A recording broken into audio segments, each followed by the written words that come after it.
20শে জুলাই 2025 তারিখে বাংলাদেশের জামায়াতে ইসলামীর কিছু গুরুত্বপূর্ণ খবর নিচে দেওয়া হল। আমিরের অসুস্থতা ও সুস্থতা।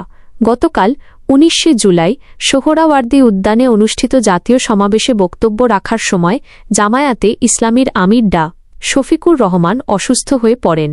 তাকে দ্রুত ইবনে সিনা হাসপাতালে ভর্তি করা হয়। পরবর্তীতে প্রাথমিক চিকিৎসা ও প্রয়োজনীয় পরীক্ষা নিরীক্ষার পর তিনি বাসায় ফিরেছেন এবং সামাজিক যোগাযোগ মাধ্যমে জানিয়েছেন যে তিনি এখন অনেকটাই সুস্থ আছেন। তার অসুস্থতার খোঁজ নিয়েছেন বিএনপি চেয়ারপারসন বেগম খালেদা জিয়া এবং ভারপ্রাপ্ত চেয়ারম্যান তারেক রহমান সহ আরও অনেকে। সোহরাওয়ার্দী উদ্যানে জাতীয় সমাবেশ। জামায়াতে ইসলামী গতকাল 19শে জুলাই সোহরাওয়ার্দী উদ্যানে একটি বড় জাতীয় সমাবেশ করে। এটি 1971 সালের পর এই স্থানে জামায়াতের প্রথম সমাবেশ।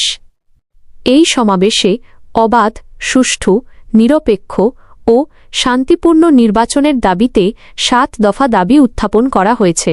দলটি আগামী নির্বাচনে 300 আসনে প্রতিদ্বন্দ্বিতা করার এবং অন্যান্য ইসলামী দলগুলোর সাথে জোট গঠনের কথা ভাবছে। দুর্নীতির বিরুদ্ধে লড়াইয়ের ঘোষণা। জামায়াত আমির ডা শফিকুর রহমান সমাবেশে বলেছেন যে আগামীর বাংলাদেশে আরেকটা লড়াই হবে দুর্নীতির বিরুদ্ধে। তিনি আরও বলেন, জামায়াতে ইসলামী সেই লড়াইয়ে ছিল, থাকবে এবং জয়লাভ করবে ইনশাআল্লাহ। দলীয় নিবন্ধন পুনরুদ্ধার।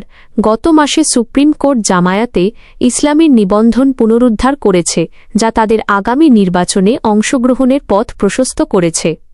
এই খবরগুলো মূলত গতকালের সমাবেশ এবং এর সাথে সম্পর্কিত ঘটনাগুলোকে কেন্দ্র করে।